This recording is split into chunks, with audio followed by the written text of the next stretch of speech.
First of all, I thought it was a fabulous college hockey game to watch. When the game got,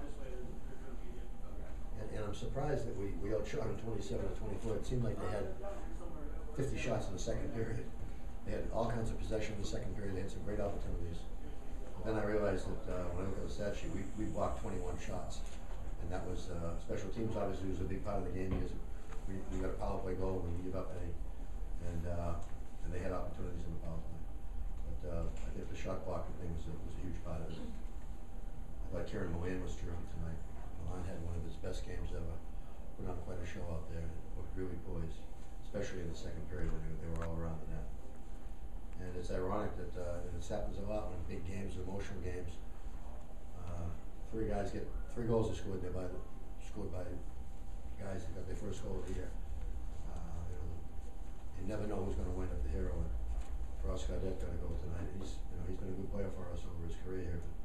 He's been snake bitten this year, and to get a goal, not having one up until now, and then getting that one must make him feel a lot better. In general, I thought we played really well. We played well without the puck, and give Cornell a lot of credit. I thought they were as hard a team as we had to play against, from getting the puck through center ice and then from trying to possess the puck in their zone. They did a real good job.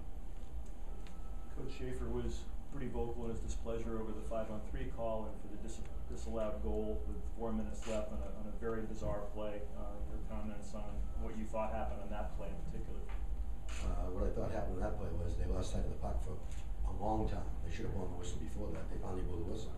And after they blew the whistle, the puck went in the net. You can hear it clearly in the replay. I never make comments. I don't want to. It's a hard job. I don't make comments about referees.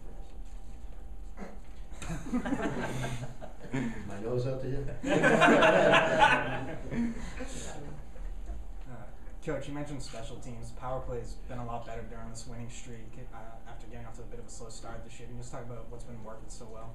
I think they're moving the puck better. They're seeing things better. Tonight's was a 5-on-3, which is a little easy to score on, obviously. But in general, our power plays look much better in practice. I think we've gotten 2 power play goals, 1 power play goal, 2 power play goals, 1 power play goal in our last few games. So that's been big. And we're killing penalties better now too. And the thing that was I was wondering if and when we get on track.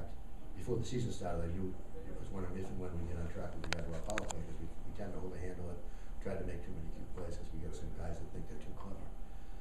But I thought we'd be the best team in the league again killing penalties, and we struggled doing that earlier in the year because we were the best team in the league last year killing penalties, and we had everybody back except one guy that is for us. So I thought that would be a big part of our game, and now all of a sudden it is back again. I think a big rationale for that is Kieran Milan.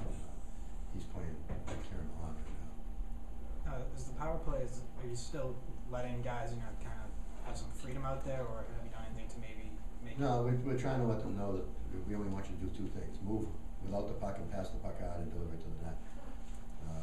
So moving the puck either by skating with it or by passing it quickly.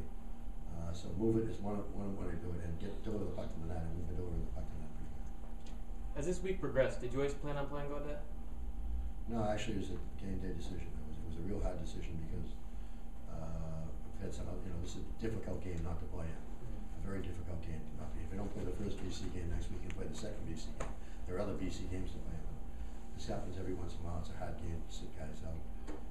Ross has played well in practice the last couple of weeks. He had missed the last game, so I really thought it came down to Ross deserved to play. He's an upperclassman. Rodriguez sat. Rodriguez, I don't know who will sit next week, but Rodriguez will get back in the lineup for BC for sure.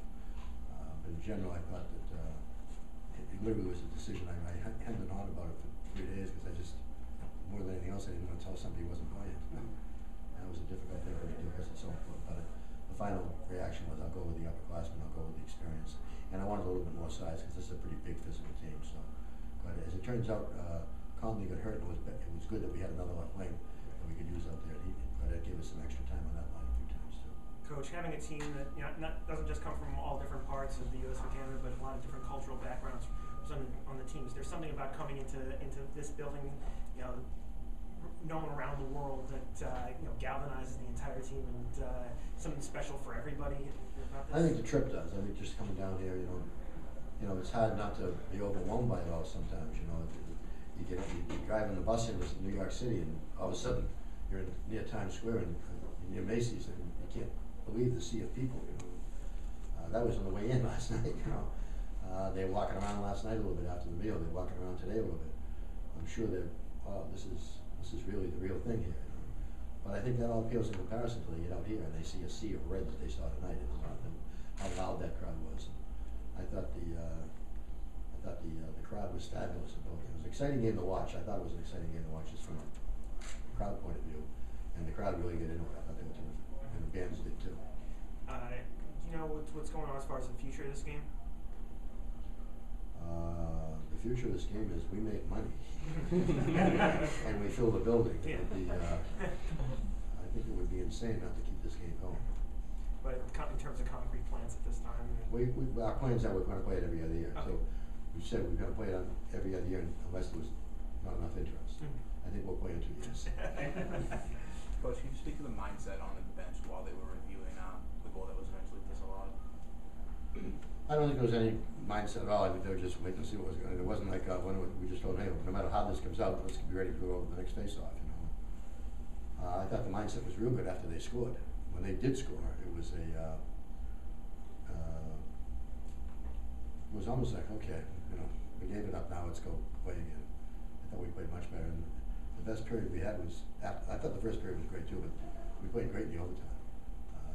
It's 1-1 going to the overtime.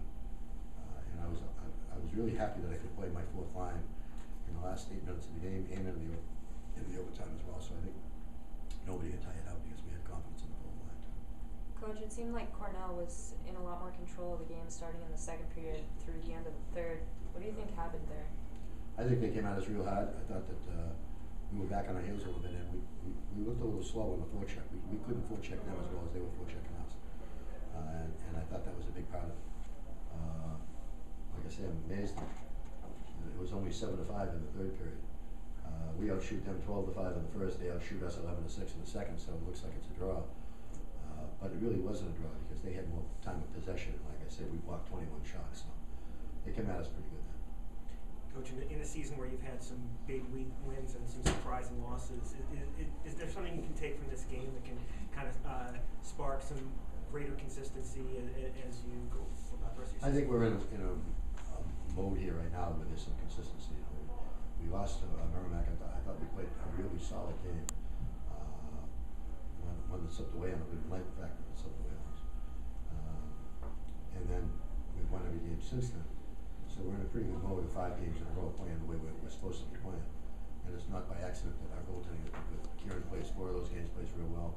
Kieran doesn't get to play one of those games, and Rojas plays that and plays real well. So we thought before the season started we'd have the best goaltending combination in the league. And right now I think we do. Well, I shouldn't say that because Canada has played great for Merrimack, and he won that game for them in the game in Boston. Anything else?